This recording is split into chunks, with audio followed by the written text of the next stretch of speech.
A really difficult thing to understand can be what is the difference between cost of goods sold and cost of sales. And also, we have another thing called other expenses.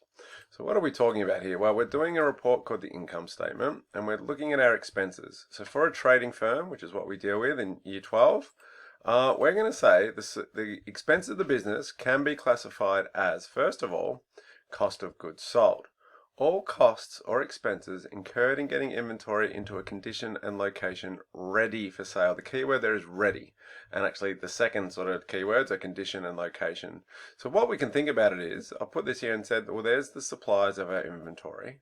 So all the expenses incurred to get the inventory from the suppliers to our business and to get it in a condition and location ready for sale. And the things, we could see a few different things in there, but the main ones that we'll see in our course are things that we've kind of dealt with at one time or another, like cost of sales. We know what that is. Delivery in, packaging, but then we might see things like buying expenses and customs duty, and we haven't dealt with those. So we'll talk about what those are in a second.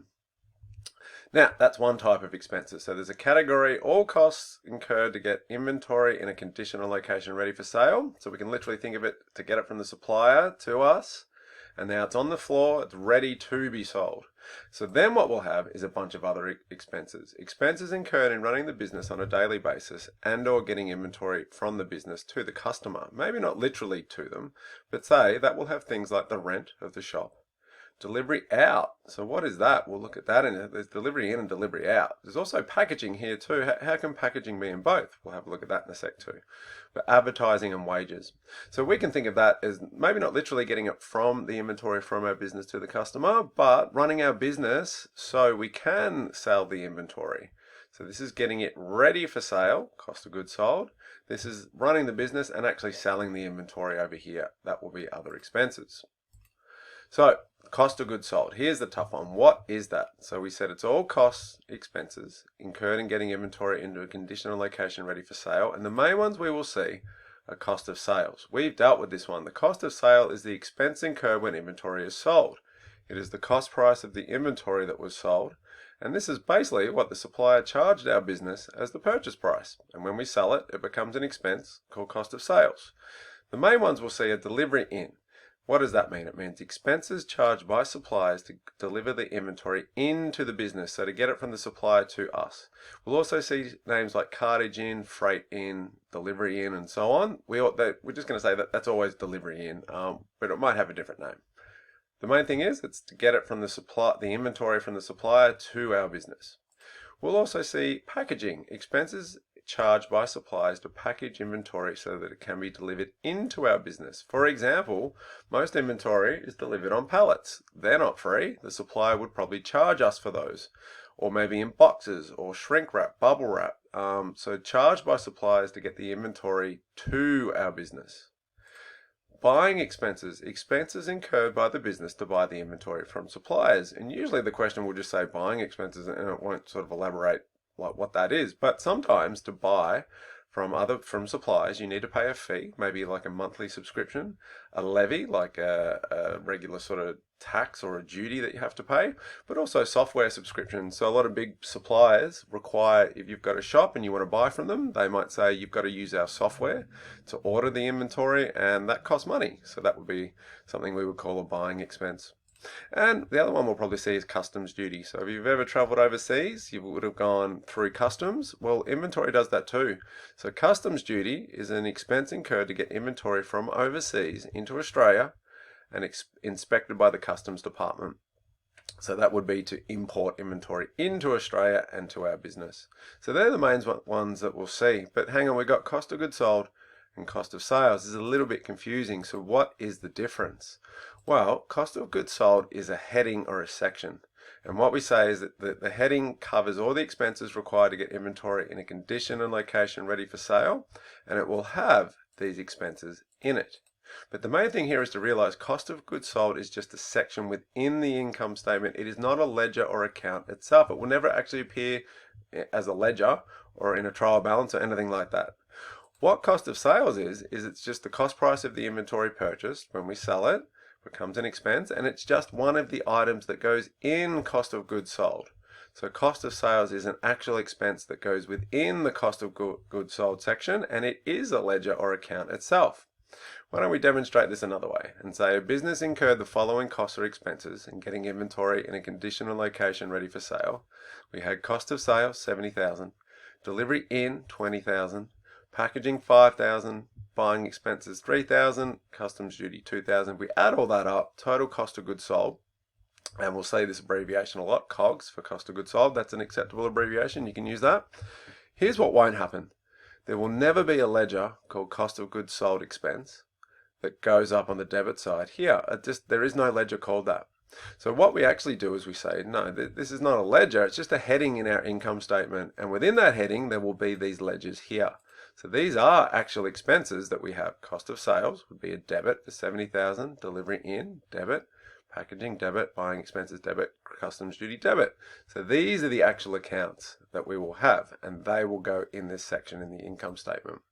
So it's quite confusing, but basically now, let's say when we do our income statement, it would look like this. First, we'd put our revenues in. So let's say they were $150,000, and then what we'll do is just write a heading, less cost of goods sold, and what we'll do is we'll put in these accounts. We'll put in cost of sales, 70, delivery in, 20, packaging, 5, buying expenses, 3, customs duty, 2, and then we'll total them up, and that will give us our gross profit.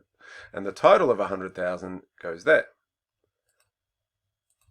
So how can we tell the difference then between a cost of goods sold and another expense? So we said cost of goods sold are basically getting it from the supplier to our business, or cost incurred in getting location and inventory into a condition or location ready for sale. And the key word there is ready for sale, just to get it ready for sale, not to actually sell it. And I guess if you sort of use that definition and go, I'm going to call all the expenses to get inventory ready for sale a cost of goods sold, well then we can say, what are other expenses? Just everything else. We can put everything that's not required to get inventory ready for sale in there. So let's finish with some examples that we'll see. So let's classify some. So we've got the supplier, our business, customers. We'll say the cost of goods sold are the ones getting it from the supplier to our business in a condition and location ready for sale, and we'll put everything else here as another expense. So if I had the cost of sales, that's an obvious one. The cost price of the inventory sold, that will always be a cost of sale in the cost of goods sold section.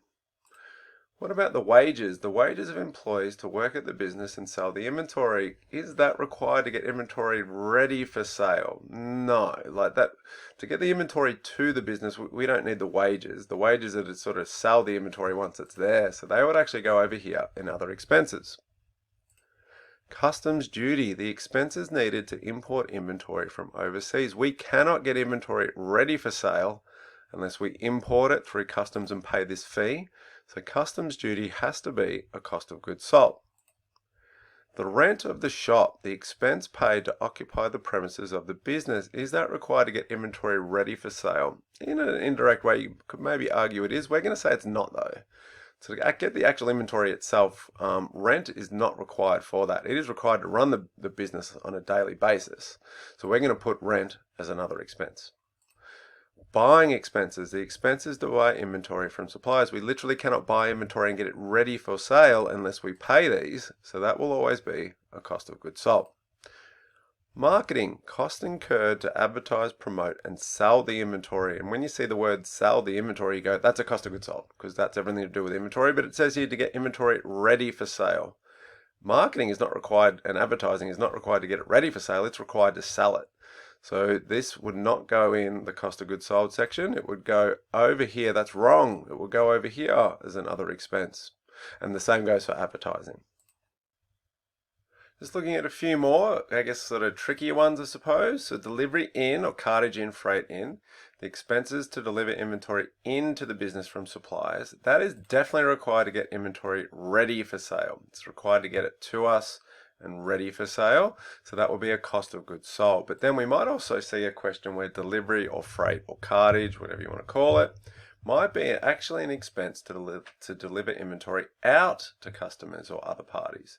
So if it's required to get the inventory to the customer, so for example, let's say the customer bought a product from us and then we incurred a delivery expense to get it to the customer, that is once the inventory's already been sold. So that is not to get it ready for sale.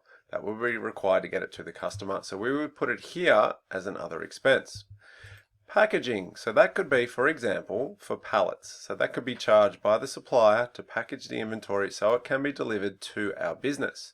So that would be required to get inventory ready for sale. So we're going to put that here as a cost of goods sold. But let's say on another question, the packaging actually relates to once we've sold the inventory to the customer, we might put it in a gift bag or wrapping paper boxes. We've all done that in a shop where we've bought something and the stores put it in those things. That's an expense. What would that be? Is that required to get inventory ready for sale? No. These are incurred once the inventory has already been sold. So we're going to put that here as another expense. And finally, what about insurance? Well, insurance, we could take out insurance on something quite obvious like the property. So the property of the business, we insure the business, the building, in case there's an accident or something. Is that required to get inventory ready for sale? It's not. It's kind of required to get inventory. So we're going to put it here as an other expense. So that would be wrong. So we say, no, that wouldn't actually go there. We're going to put it there as an other expense because insurance of the building is not required to get the inventory ready for sale. But what about if the insurance expense actually relates to an expense incurred to ensure the delivery and storage of inventory? So some, inventory might get broken on the way to the store on the delivery. So if we have insurance for that, is that a cost of goods sold? Yeah, it actually would be, because that's ensuring the delivery of the inventory would be incurred to get the inventory in a condition and location ready for sale. So just look out for some ones where technically they could be either. And just make sure you're looking at, is it required to get the inventory ready for sale, or is it incurred after that, in which case we'll call it an other expense.